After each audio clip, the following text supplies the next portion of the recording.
Assalamualaikum warahmatullahi wabarakatuh. Yang terhormat Ibu Putri Renata Sutra Tanjung, SEMMMAK, selaku dosen pengampu mata kuliah Hukum Bisnis dan Lingkungan. Pada video pembelajaran ini, kami dari kelompok 6 akan memaparkan materi mengenai lembaga pembiayaan. Kelompok kami beranggotakan 4 orang, yaitu saya sendiri, Naura Mandari, dan teman-teman saya, yaitu Muhammad Rizky Syaifullah, Ahmad Farza Putra, dan Najwa. Pada video pembelajaran ini, ada beberapa materi yang akan dibahas, yaitu yang pertama ada pengertian lembaga pembiayaan, yang kedua bentuk dan model lembaga pembiayaan, yang ketiga hukum yang mengatur lembaga pembiayaan, yang keempat tata cara pendirian lembaga pembiayaan, yang kelima jenis-jenis lembaga pembiayaan, yang keenam perkembangan lembaga pembiayaan di Indonesia, yang ketujuh ada kasus, dan yang kedelapan yaitu kesimpulan. Materi pertama yaitu pengertian lembaga pembiayaan. Lembaga pembiayaan adalah badan usaha yang melakukan kegiatan pembiayaan dalam bentuk penyediaan dana atau barang modal kepada perusahaan atau individu untuk digunakan dalam jangka waktu tertentu. Lembaga pembiayaan tidak menarik dana secara langsung dari masyarakat, tetapi biasanya mendapatkan dana dari pinjaman bank, penerbitan surat utang, atau sumber dana lainnya.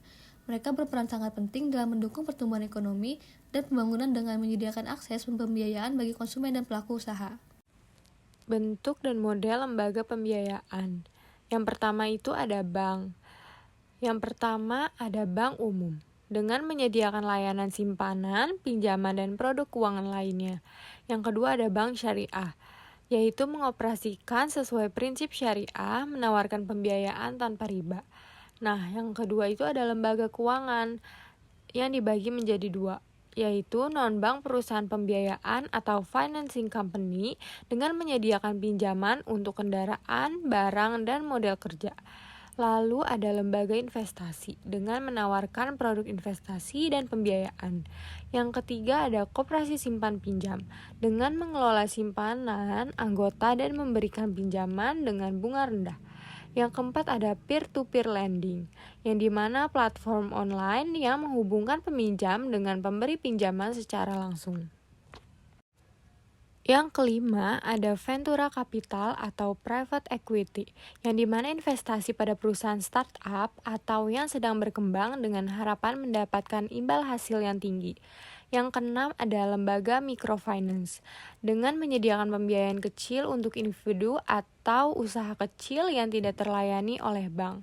Yang ketujuh ada lembaga asuransi, dengan menawarkan produk asuransi yang juga dapat berfungsi sebagai instrumen investasi. Yang kedelapan ada lembaga keuangan syariah, menawarkan produk dan layanan yang sesuai dengan hukum Islam seperti murabahah dan ijarah. Selanjutnya ada hukum yang mengatur lembaga pembiayaan. Nah, lembaga pembiayaan diatur oleh beberapa hukum peraturan. Yang pertama itu ada Peraturan Presiden Republik Indonesia Nomor 9 Tahun 2009, yang dimana peraturan ini mengatur tenaga lembaga pembiayaan termasuk jenis, kegiatan usaha, pembatasan, dan pengawasan. Yang kedua ada Peraturan Otoritas Jasa Keuangan Nomor 35 POJK Nomor 5 Tahun 2018. Peraturan ini mengatur tentang penyelenggaraan usaha perusahaan pembiayaan. Nah, yang ketiga itu ada Undang-Undang P2SK, yang dimana undang-undang ini mengatur kewajiban perusahaan pembiayaan yang diantaranya melaksanakan prinsip tata kelola perusahaan yang baik dan menerapkan manajemen risiko secara efektif. Selanjutnya yaitu regulasi lembaga pembiayaan. Yang pertama ada Keputusan Presiden Nomor 61 Tahun 1988, menetapkan dasar hukum lembaga pembiayaan. Yang kedua ada Keputusan Menteri Keuangan Nomor 125 KMK 013 Tahun 1988, mengatur ketentuan pelaksanaan lembaga pembiayaan. Yang ketiga ada Undang-Undang Nomor 12 Tahun 1967, mengatur pengelolaan sumber pembiayaan pembangunan. Selanjutnya ada tata cara pendirian lembaga pembiayaan. Yang pertama ada penyusunan rencana usaha, membuat rencana bisnis yang jelas, mencakup jenis lembaga, yaitu perusahaan pembiayaan, modal ventura atau infrastruktur, serta strategi operasional dan keuangan sesuai dengan Undang-Undang Nomor 40 Tahun 2007 tentang perseroan terbatas. Yang kedua, pendaftaran badan hukum. Mendaftarkan lembaga sebagai badan hukum di Kementerian Hukum dan HAM, termasuk pengajuan akta pendirian. Yang ketiga, perizinan. mengajukan izin usaha kepada Otoritas Jasa Keuangan atau OJK sesuai dengan Peraturan Presiden Nomor 9 Tahun 2009 dan peraturan terkait lainnya. Yang keempat, ada modal awal. Memenuhi persyaratan modal minimum yang ditetapkan oleh OJK untuk memastikan kelayakan finansial. Yang kelima, ada kepatuhan regulasi. Menyusun kebijakan internal dan prosedur operasional untuk mematuhi regulasi yang berlaku, termasuk perlindungan konsumen dan manajemen risiko. Selanjutnya ada jenis-jenis lembaga pembiayaan. Yang pertama, ada perusahaan pembiayaan infrastruktur. Berfungsi menyediakan dana bagi proyek-proyek infrastruktur. Aktivitas utama meliputi pinjaman langsung atau direct lending, pinjaman subordinasi atau subordinated loans, refinancing proyek infrastruktur, mendukung kredit atau credit enhancement, menyediakan jasa konsultasi atau advisory service. Yang kedua ada perusahaan modal ventura, memberikan dana investasi bagi perusahaan baru atau startup yang memiliki potensi pertumbuhan tinggi. Kegiatan usaha meliputi penyertaan saham, pembiayaan atas hasil usaha atau revenue sharing, dan pengembalian obligasi konversi.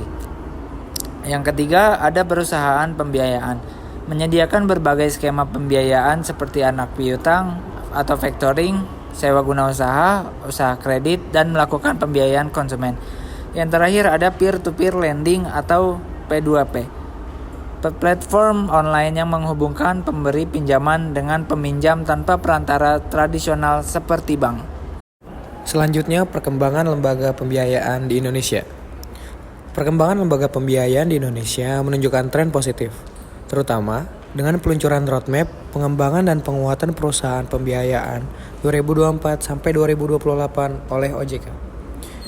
Roadmap ini bertujuan untuk meningkatkan kontribusi lembaga pembiayaan terhadap perekonomian, khususnya dalam sektor produktif dan UMKM. Hingga Desember 2023, outstanding piutang pembiayaan mencapai 470,86 triliun, tumbuh sebesar 13,23% dibandingkan tahun sebelumnya. Namun, tantangan utama adalah ketergantungan pada peminjaman perbankan yang mencapai 91,9% dari total pendanaan. Pertumbuhan lembaga ini penting untuk mendorong akses modal dan pertumbuhan ekonomi berkelanjutan di Indonesia.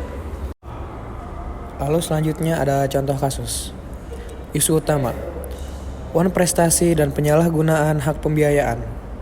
Sebuah pasangan suami istri, Taufik Praharto dan Rusmanda Sari, mengalami masalah dengan PT Adira Finance ketika mereka gagal membayar angsuran mobil Honda Vario yang mereka pinjam. PT Adira Finance mengambil mobil secara diam-diam dan membuat mereka tanda tangani berita acara serah terima kendaraan bermotor tanpa sadar apa yang mereka tanda tangani. Kasus ini menunjukkan bagaimana wan prestasi dapat terjadi dan dampaknya pada konsumen. Hukum yang mengatur ini ada di pasal 18 Undang-Undang Perlindungan Konsumen UU-PK, berusaha memberikan perlindungan hukum kepada konsumen dari kemungkinan tindakan sewenang-wenang perusahaan pembiayaan. Lalu yang terakhir ada kesimpulan. Kesimpulan tentang lembaga pembiayaan adalah bahwa lembaga pembiayaan memainkan peran yang sangat penting dalam perekonomian dengan menyediakan dana atau barang modal bagi perusahaan atau individu untuk jangka waktu tertentu. Mereka mendukung pertumbuhan ekonomi dengan memberikan akses pembiayaan, meskipun tantangan utamanya adalah ketergantungan pada pendanaan dari perbankan. Peraturan yang berlaku, seperti Peraturan Presiden dan Peraturan Otoritas Jasa Keuangan atau OJK, mengatur operasional lembaga ini, termasuk tata kelola dan manajemen risiko. Perkembangan lembaga pembiayaan di Indonesia terus menunjukkan tren positif, terutama dengan dukungan dari OJK melalui roadmap perkembangan dan penguatan hingga tahun 2028.